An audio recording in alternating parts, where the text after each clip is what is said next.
Yes, I was a musician, I was a singer. But I then also very quickly realised I probably wasn't talented enough to have that career either. And I remember being brazen and going, sorry, could you just tell me what PR is? And I also think as a woman, you feel that you have to outwork to prove yourself. Have the confidence to know that if I don't know it now, I will tomorrow, and you don't have to tell me twice. Fear is something that holds people back.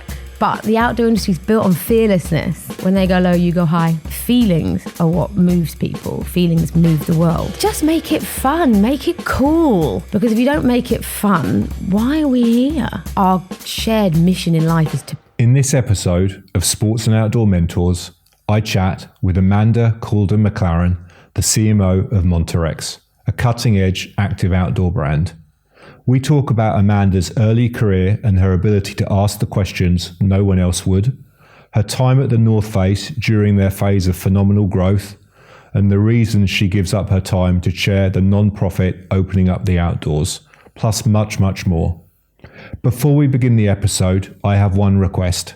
Less than 50% of people watching or listening now are subscribed, so please hit the subscribe or follow button so we can inspire and provide valuable insights to even more people. Thanks for your support and enjoy the episode. Amanda, so growing up in London, studying science and maths in Manchester, and then music after that, postgrad in music, and then your first role, I believe, was as an analyst at KPMG. That's not like an obvious path to a career within the sports and the outdoor industry. So looking back, what are the key moments of your life that actually brought you to this point, you know, a senior role within the sports and outdoor industry? Yes, definitely not linear. And I don't even know how helpful it is to share, because if people can take learnings from it. But yes, I studied maths. I studied maths and applied economics at UMIST in Manchester. And that was my first sort of leaving London and going up there to a lovely, Manchester's very warm, lovely people. And I had a great time. But then, yes, my career path from there, most people I went to university with, it was at UMIST. It doesn't exist anymore. It got merged with Manchester. But most people from there ended up at Deloitte, Ernst & Young, KPMG. It was very kind of a bit of a, that was the path you were meant to do. And I think it's probably the path my father wanted me to do. But I did find myself being constantly pulled more to the creative side, to the arts. And yes, I was a musician. I was a singer. I grew up singing in a gospel choir with loads of hip hop like acts. And it was kind of more of the DNA from where I'm from in North London. So I quickly went back and realised that I actually wanted to explore that side of me. So I did do a master's in music for a year, best year of my life. But I then also very quickly realised I probably wasn't talented enough to have that career either. But I was lucky because while I was doing my master's, my sister, Vicky Ellison, who also works in marketing in the fitness industry, got me a job at a place called the Third Space, which is like a renowned health club in London. And it was at the time owned by Joel Cadbury and Ollie Weigels as Belong Shop PLC. And so I started working there as a receptionist, but they very quickly realised that I had maths and all these other things, and I kind of became a bit more senior there in terms of some of the roles they wanted me to do. But then I kept saying to them, I don't really want to do accounts and I don't want to do this side of my life. I want to try something more creative. So they actually suggested PR. And I think I was like a 24-year-old, 5-year-old. I was still doing music. I was still kind of finding my feet, doing a bit of account work and consultancy there because obviously it paid better. And I said, do PR. So I was like, okay. And I'll never forget doing this. This was back in the days when magazines had phone numbers in the front of the magazines. That's how old I am. And so I was like, I'll just call somebody. And I remember calling the editor of Men's Health. And I called the editor of Zest magazine. It was called Zest back then. It then became Women's Health, I think. And I remember being brazen and going, sorry, could you just tell me what PR is? And I remember thinking, oh God, looking back now, I never would have done that again. But they very kindly indulged me and turned up at the Third Space, at which point they sat down and I was like, okay, so what's PR and how does this work then?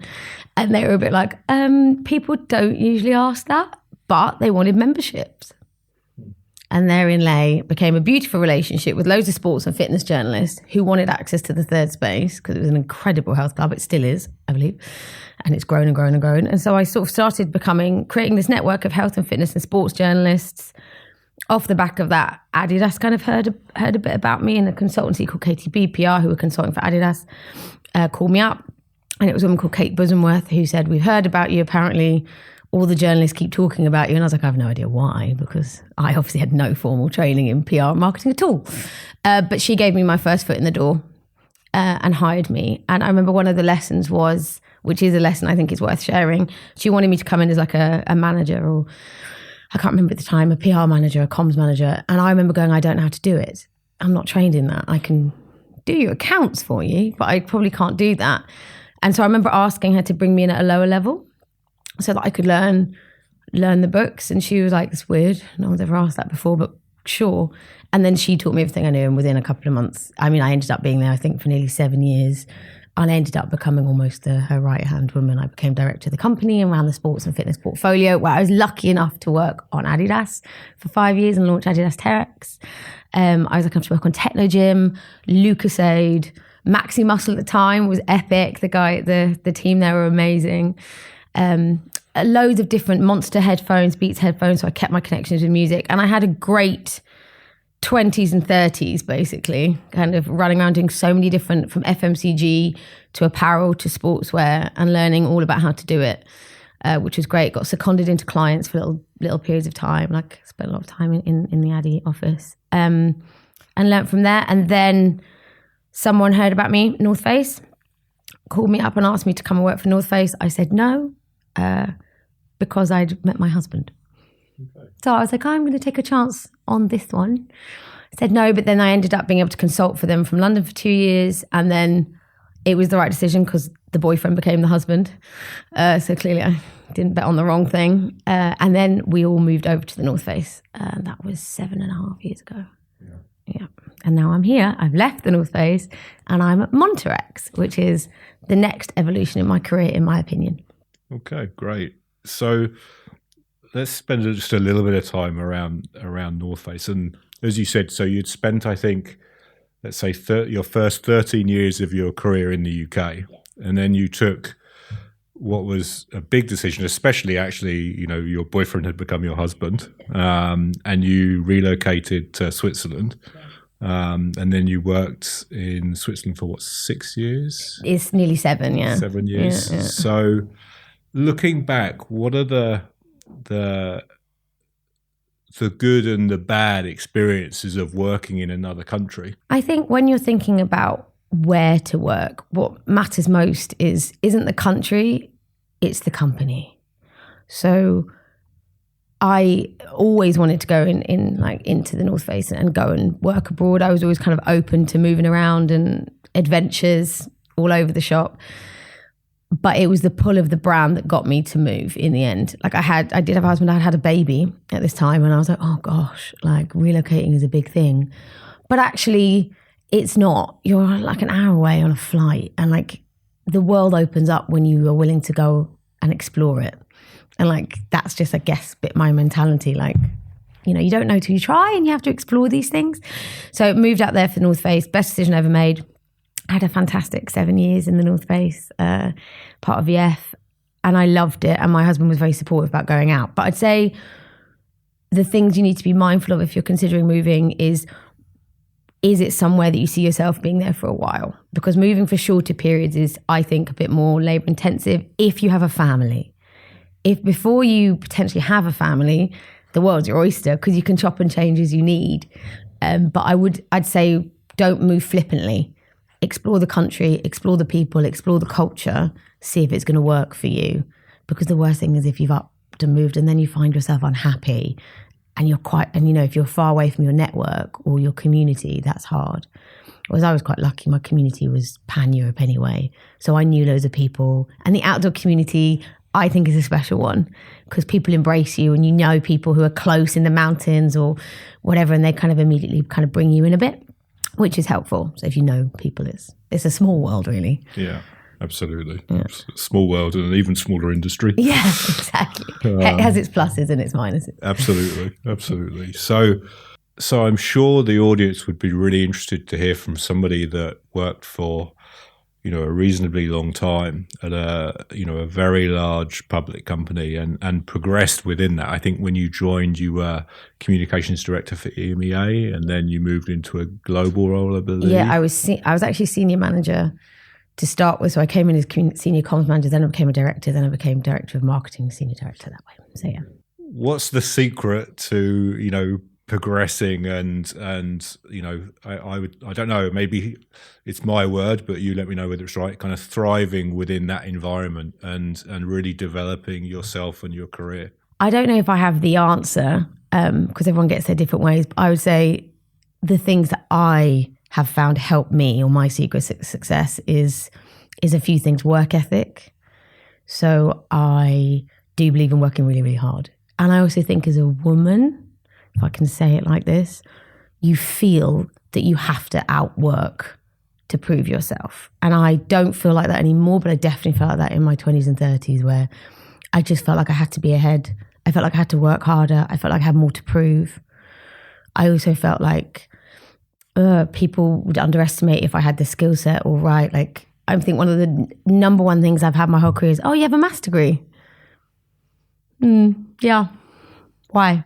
Like, people can often judge you, especially as a young woman in the outdoor industry, and I'm not a shy person. I'm quite there. I'm quite present. I'm quite loud. I'm quite energetic. I am quite, for want of a better word, a bit like more culturally astute. And that can be a bit intimidating, especially to people when they're not used to that level of energy. So I found I had to make sure I really backed everything up all the time and had it locked down, if that makes sense. So I do think working really hard. The second thing I think is just to be open-minded. If I don't know something, that's okay. I'm going to ask, and I will be able to figure it out. And I need people to help me. So I don't like it when you sit there and people go, yeah. And you're like, yeah, but is it really yeah? Do you know what I've said? Like, don't be afraid to go, so I don't know what that means. You're like, I don't know that acronym. People are awful at using acronyms in big companies, especially in marketing. If you don't know what it means, that's okay. Just ask. Have the confidence to know that if I don't know it now, I will tomorrow. And you don't have to tell me twice. Help me to learn. And I think there's a lack of that learning culture in big companies, that you need to pretend to know so that you can move forward. Whereas I don't think that's the answer. The answer is to not know, to ask questions. And instead of kind of having the answers, it's better to have better questions. And that's how I've been lucky enough to learn and move forward. But also, I find if you ask questions, people give you the answers, and people are willing to sit with you.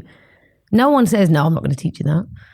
So, the sides of the business I knew nothing about, like supply chain or ops or, even product development. I knew nothing about product development when I first went in, but I had amazing people who showed me and taught me stuff so that you get a more rounded view.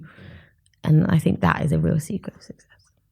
Interesting. Yeah, I wanted to pick up on something you said. You said that as a woman, particularly at the start of your career, you felt like you had to prove yourself more somehow, but later on now you don't. What's changed? Is it that I'm a little scared to ask this question, but is it that the industry's changed, or is it just that you're like, you just don't care, if I put it bluntly? Yeah. No, I don't believe the industry has changed. I have changed. And I just think it's age, it's wisdom, I have a lack of time. I'm a full-time working mum of 2. So now I'm a bit like, you know what?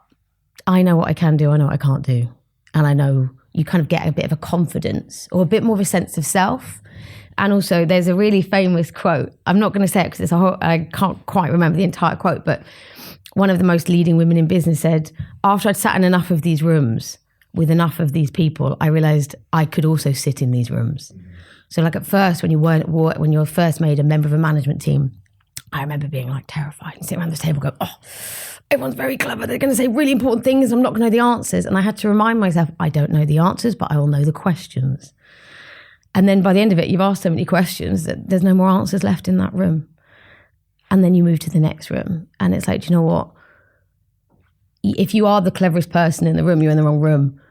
And like I sometimes think management teams' rooms don't remember that. They like to be the cleverest person in the room, or they like to have the loudest voices in the room. And I think that's where we're going wrong in our industry. it's interesting because it goes back to what you just said actually about at the start, when you're asking about PR. So that's obviously a recurring theme I have. theme, yeah, I like to ask questions. Yeah, but it's funny because I tell the same thing to my son. I'm like, it's the people that are in the room and raise their hand and ask questions. They're the smartest people in the room. Yeah, probably. It's well, they'll become the smartest person all the time. Yeah, it's like a bit like what they call it in management meetings, a growth mindset. Yes, but exactly. It's not even that. It's just wanting to know, wanting to learn, wanting to grow as a person, I think is really important. And there's so many smart people out there, more experienced people, that you'll always learn something from somebody, and especially the other way around. Like, I've also found that brands stop growing when they stop asking young people what's happening. Like, the best brands employ really young people who come in with a different perspective, and they know more about like social media and what's cool, what's not, than I ever will again. So like, you've got to keep those people, your network around you has got to be challenging you and giving you information and moving you forward. How do you navigate and promote positive change in an industry that is very, and I need to be a little bit careful about this, being fitting within this group, but very white male driven? I think, and also not just from a leadership point of view, but also from a practice point of view as well. It's a boring rhetoric, but I do think it needs to be said that the workplaces and the current infrastructures, not just in our industry, in many of them, they haven't been designed to cater for females in the room. But that's also okay, because change happens gradually. I feel a bit like my generation of the kind of the first line of women, I guess, on the front line, where we are in the room. There are quotas now. We are getting to a point where the workforce is 50-50. Most of my peers, the women work. I don't have many where they don't anymore. And that's a nice change because it's balancing, but also it is a new change. So it is a generational shift, a generational change. And I do think that at times it can feel tense. There's tensions where people want it to go in a certain way, and it's hard. The dynamics can be hard. And there's also a feeling of tokenism in the room. There's a feeling of modulating your behaviors to fit into all male environments. Now, none of those things are wrong. They're called coping mechanisms. And that's what we have to do and how we have to play at times. But I also think that there are different approaches you can have. So if the room is also willing to change, then you can change together. But when there's a kind of you feel like you're pushing uphill, or they call it the glass ceiling, if there's no one on the top who's also trying to shatter it, that's when it's hard. Whereas when you have allyship is, I think, the most powerful word that we don't use enough. And if you have real models of allies in companies who are willing to say stuff. I remember being in a couple of rooms where afterwards I had to go and speak to the senior men around the table. And I said, why did none of you say anything when I was making that point? And they were like, well, we just didn't think it's our place. And I was like, yeah, but it was. Like, I just needed one person in that room to back me. And it wasn't a commercial issue. It was more like a social issue to do with optics on a stream of work that was designed to be win with women for some reason, and then put men on as leading it. And I was like, can we look at that? We don't need to get to that level of detail, but I found it interesting that when I was in that room, I felt lonely, and I felt very like, oh God, why is no one backing me here? Like, I know. And then after, they all agreed with me on a one-on-one basis. And actually, I wasn't cross. I was like, just please next time say something. Even if you're not sure, you can say something. And I do find more people are starting to model allyship and show you a bit more of support, even if it's just the way something's framed or phrased. If you find a female colleague isn't getting her point across properly because of the way the room and the dynamic is, maybe rephrase and support. It's not about talking over or like undermining a woman's power. It's actually just helping. It's like equity modeling. Help somebody to get into the room and make the point and get something across the line if you see it's not working, but yet you agree with the person. So those are the kind of behaviors that I think will help. And also I just think an understanding or an acknowledgement that the environments are more tailored to male dynamics, which is normal as well. Like peer groups, people, unconscious bias, familiarity, comfort levels, they're all there and they're all normal. women like hanging out with women, men like hanging out with men, that's okay. But if you can find an environment where different communication styles can exist, different people who ask questions, people can be heard, then that comes down to the leader in the room. And if we can have more dynamic, understanding leaders, you will find that the room will thrive together. And the only other point I think that's worth making on this, and this comes back to a little bit of the work I do on Auto, which is for some reason, we have come to a place where people don't think that you can pull another seat up to the table. It's almost like a one in, one out mentality where people are scared, or the existing patriarchy, for want of a better word, feel slightly under attack somehow. Like, I once have an anecdote where I was out with a very senior vice president, let their guard down, and used the phrase, black people and women are coming for my jobs. And I was quite impressed with him for saying it to me, of all people. But at the same point, I was furious. I was so cross. I got so cross. I think I even cried. I was so cross that that's how he really felt and that he'd let me into a window of his world. And then I reflected on it for a while and I realized it's not his fault. It's really not his fault. I hear people say we've gone too far with positive quotas and stuff like that. And the truth is, as frustrating as it was to hear, he has been taught that there's only 4 seats at the table. And that he, who's worked just as hard as those women and other people to get his qualifications to get to where he is, he feels that he won't now have as fair a chance because other people need to get in the room. So therefore he'll lose a seat. Now, it's the scariest place because what you've actually ended up doing is pitting men against women and black people against white people. It's just not like that. You don't need to be like that. You can pull more seats around the table. And we can all have a place. And yes, it does mean a bit of a power shift overall, but like that level of thinking is where the outdoor industry becomes very secular and it closes its doors because it's scared, it's insecure. But there doesn't need to be like that. If you have more of a growth mindset or if you're willing to open and be an ally, then everyone gets to play together. It's not an either or scenario. So I think that's the biggest shame that needs changing. If that made sense. Absolutely, yeah. And then connected directly to that, you're the chairperson of Opening Up the Outdoors. Which is a non-profit that was founded back in 2021. So Auto is it stands for Opening Up the Outdoors, and it's part of the It's Great Out There Coalition. We're a subsection, and Auto exists to promote joy, excellence and belonging for people of colour in the outdoors. It was founded it was before the Black Lives Matters movement, but that definitely gave a little bit of an impotence to really get things going. And it was 5 brands came together, North Face, Patagonia, Adidas, Arc'teryx and Vivo Barefoot. We were the founders, but it since has a lot more members, so Salomon and Osprey and Wiggle and I'm hoping to add more and more and more. So if anyone's listening to this and they'd like to get involved, that would be delightful. And we've got an incredible board. I'm the proud chair for the last couple of years, but loads of people worked on getting it together. And it exists to acknowledge that there are barriers. So that's the first problem we have. People just think the outdoors is for free, run up a mountain. Same as it used to be for football, kick a ball. We're well aware that's not the case because there's mounds of evidence and research that shows it's not like that. People aren't felt welcome.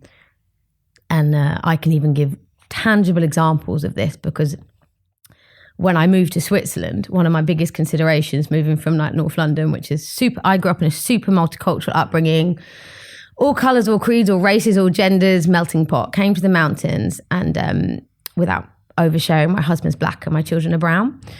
So, which I've never been apathetic to issues of race, but I didn't realise how pronounced it would feel when we moved to Switzerland. And often where it feels most pronounced is in the mountains, where I have countless examples of ski instructors quizzing my son as to where he's really from, which, fair enough, I get it. They're trying to be kind. They're trying to, in a naive way, they're trying to be inquisitive. What they're actually asking is where my husband's parents are from.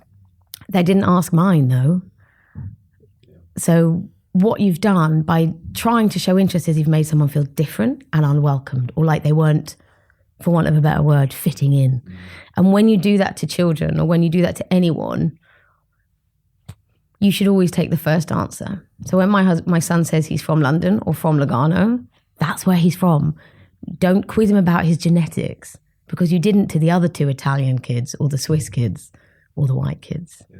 So those little examples, and I've got examples where my daughter had snow in her hair and everyone laughed and they did that to her hair. Don't touch a black woman's hair for a start, or don't touch a white woman's hair, but don't touch hair, like, unless you're invited. It's just modes of behaviours that is coming from innocence. At the same point, it's offensive. So you just have to be aware of all these things. And there are a lack of instructors and pathways for people of colour in the outdoors. And it's something I came up against a lot at the brand. There was a time when I took over sports marketing for North Face about 4 years ago, and I innocently asked where the black athletes were. We didn't have any in EMEA, and I can say that. But it was the response from all the teams and the agency people of just like, well, there just aren't any. You can't force them. And I was like, there aren't any, or you don't know where they are? And within 3 years, funnily enough, we have some incredible black athletes on our roster: Dennis Renalta, Molly Thompson-Smith, David Gite. They're there. They just might not have the linear pathways to get the exposure. No, you can't find them because they have different networks. But they're there. And they're kind of coming up. And yeah, they might need a little bit more searching for, but they're there. And don't underestimate them. So, and learn how to work with them, learn how to find them. So yeah, there's that level of kind of just not understanding and not kind of getting it or realizing it's important, because you can't be what you can't see. And then there's also, I think one of the biggest things Auto can do is help brands have these conversations. I am lucky that I'm in a dual heritage relationship, because I get to ask the questions in my own house. And yes, we have frisson conversations at times. I'm white, he's black. We're from 2 different cultures. But when we come together and we talk about, oh, okay, that's your perspective, that's my perspective. Like I said, ask questions. You learn a lot very quickly. And I realize not everyone has access to those levels of communities and cultures. But if you don't, find them and ask the questions and find out what will work. But even having a conversation about race can be uncomfortable for people, because they don't know what vernacular to use. Like, I've never met a black person who doesn't mind being called black, but I have met a lot of white people who are very nervous to call somebody black, because the vernacular has changed as we've grown up. When I was growing up, you'd call somebody mixed race. Now you wouldn't call them that. You'd call somebody half caste. Never use that now. You know, so things change and evolve, but people have to change and evolve and understand the language. But whatever you do, have the conversations. It's better to make mistakes and understand if you've said the wrong thing, so that you can truly move forward. So Auto helps with consultancy. We can help with education. We can help with benchmarking. We can help with pathways, community cultures. You know, if you're struggling to attract black talent or people of colour into your organisations, let's have a conversation about it, and we can help work out why. And there's some very clever people on the board of Auto, from creatives to diversity experts to ex-mega snowboarders, Phil Young and Kay Maynez-Karema, the two of the founders, and they're incredible humans. They should definitely be on this podcast if you haven't talked to them. And so, yeah, having the conversation and making sure that we're just pointing out things is important. I was going to ask you what would be your advice to help people address this, but I think you've just clearly articulated that. So that's perfect. That saves me a question. Oh, good. No, but I think to your point, it is that people don't know how to maybe address the topics, and because of that, a lot of times people are scared to do it. And then it just gets in a bit of a vicious circle. Yeah, but then the world won't move forward. And I think fear is something that holds people back.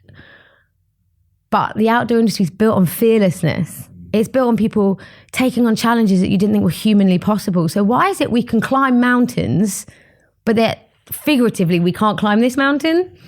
And I just think it's about being open-minded and trying and remembering you can pull up more seats to the table. No one is taking yours away. Like that's what's important. you've now started a new challenge, a new adventure. Yes. Now, how do I pronounce it? Montirex. Montirex. Okay, Yeah. it is as it looks. So you've gone from one of the largest brands within the sports and outdoor sector to challenge a brand that's growing very quickly and establishing itself very quickly in the kind of sports adventure arena. Yeah. But it's quite a big contrast. So I know it's early days, but what are those kind of early lessons and things that you're kind of discovering, I guess, every day? Yeah, for sure. I was really lucky at North Face. It was an utter privilege to work on that brand, and the team there are incredible. And I know I'll miss it a lot, but I also think it was definitely my time. I think as a marketeer, especially 9 years on that brand, 2 years consulting, you need to change and keep things fresh, because also new energies and ideas need to come in. You need to also clear the path a little bit to let freshness drive forward.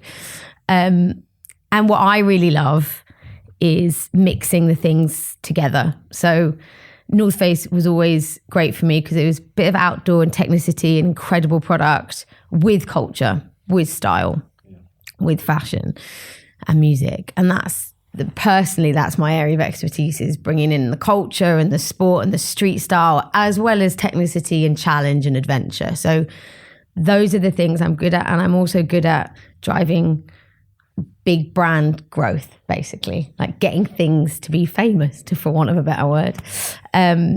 And I'm a real gut marketeer. So I've been really lucky. I've learned lots of different schools of marketing across my career, from working in Lucozade and Maxi and FMCG-based products to working in more fashion and music.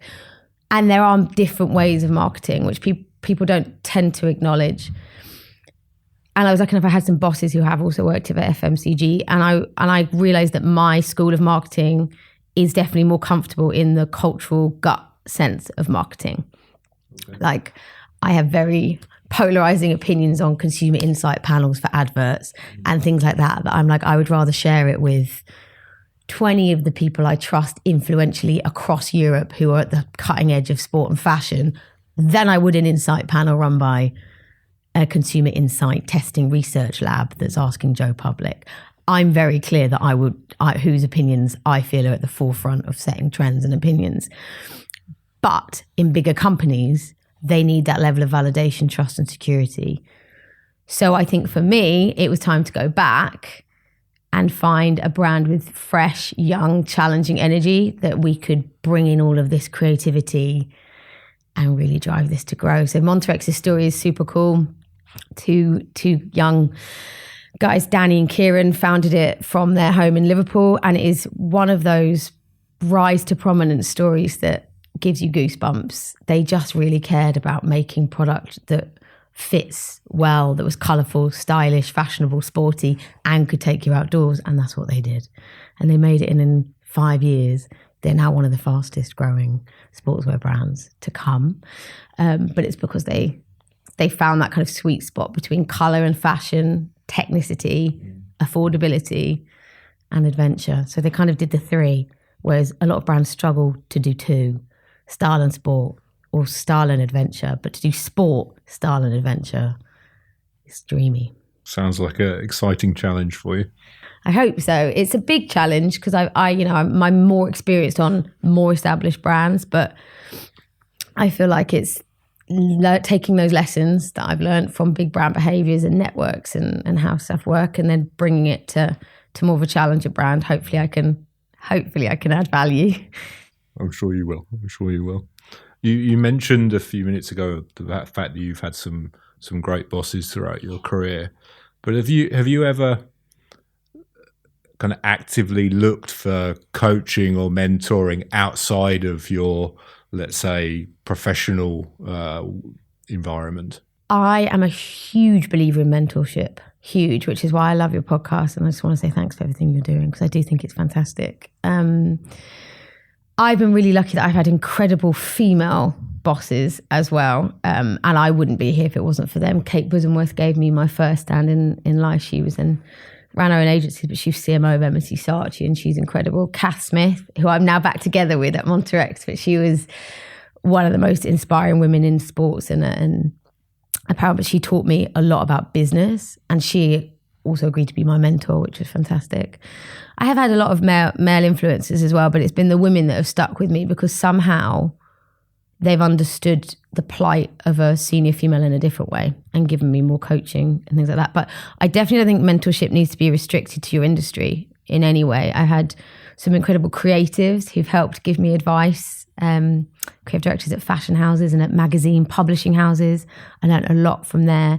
I just would say, seek out people who challenge you, but who know more than you, who you can ask questions of, and they give you the real answers.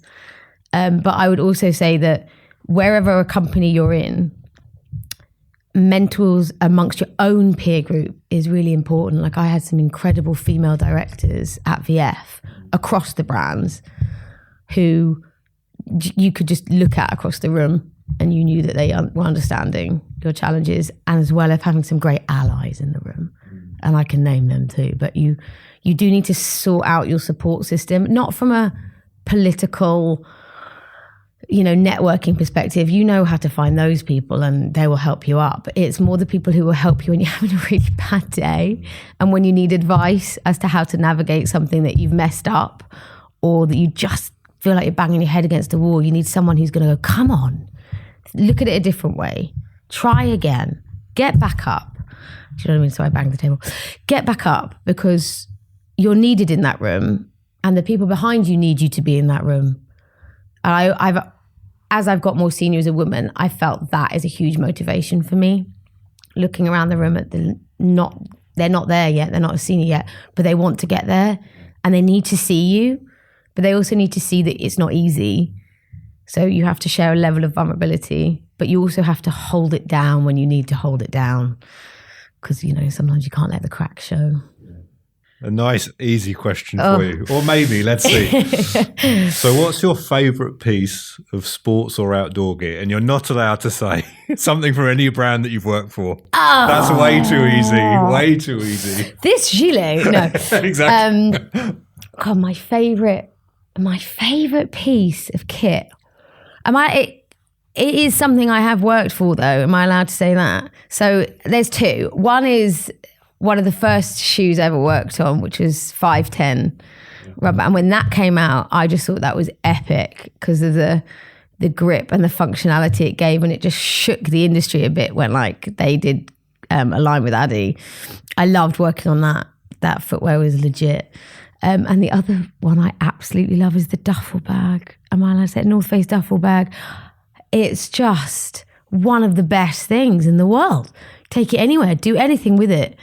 I just think it was super, super clever and really well designed, and I will always use them. Yeah, a good example of keeping something simple, It's yeah. There's a need. There's a clear consumer need. It's it's functional, it's practical, but it's also fashionable. Just get the job done, I think that's key. So is there a book that you would advise anybody to read that is working in the industry or would like to work in the industry and kind of develop as a leader? Oh, so I've read so many books on all of this topic because I felt like in my 30s I had to read every non-fiction book in the world, Thinking Fast and Slow, Dysfunctional Leadership Teams, blah, blah, blah, like from good to great. I read them all, to be honest, because I like to ask questions. But I'm going to be super honest, and it was a book that really helped me get my head around work internationally. It was The Culture Map by Erin Meyer. And I really struggled as a British woman transitioning to different cultures, how and when you should speak in rooms. And I am very outspoken. So I have to learn that. And that book really helped me understand that people weren't ready to necessarily listen to me in the way I just thought they'd just take it. And I had to kind of navigate different cultural expectations on me. So not the stereotypical how different, countries behave. And, you can have those horrible stereotypes, how British people are, how French people are, how German people are. More the how to communicate in a way that people are open to hearing it and you don't come across as a threat or you don't come across as, with any intention I didn't want to come across with.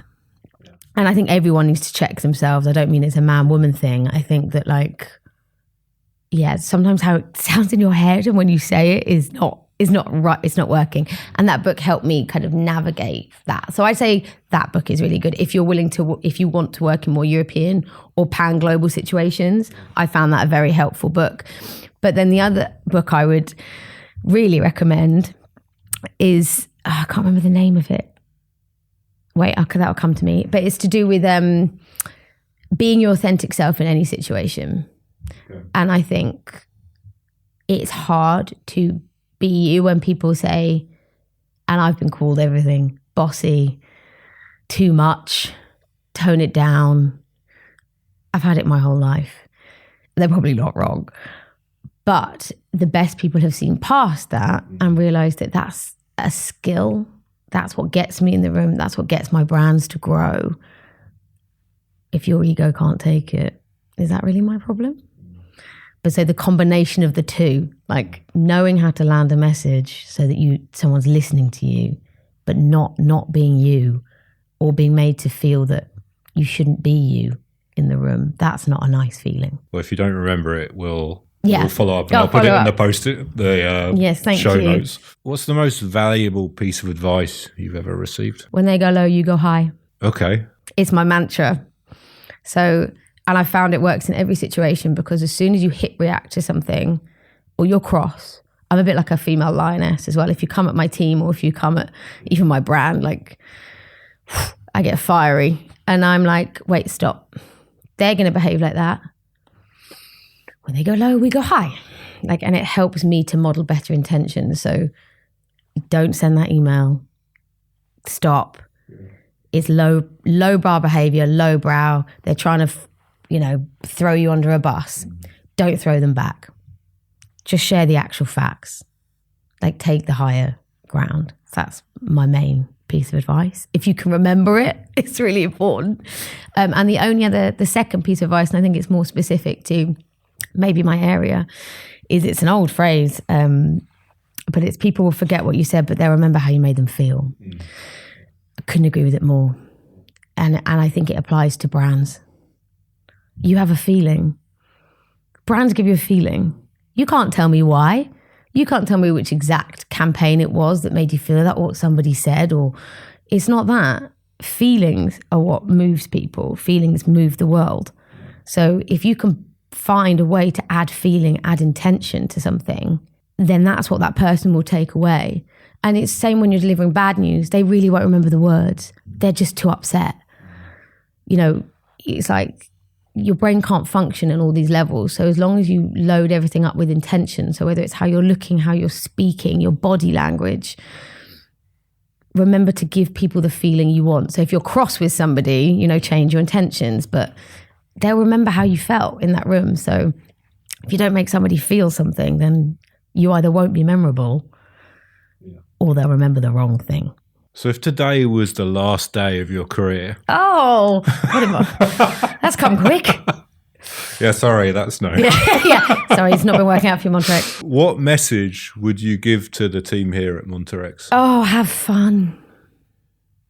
Sorry, but simple, but just make it fun. Make it cool. Whatever that coolness looks like to you. Do you know what I mean? If it's rappers or snowboarding or whatever you want to do, go and have fun. Because if you don't make it fun, why are we here? Perfect. So last question. So the aim of this podcast and YouTube channel is to really help people on their journey, their career path in the sports and the outdoor industry. So with that in mind and considering everything we've already discussed, is there something that you would add or something that we've forgotten that you would just want to kind of leave people with? Yes.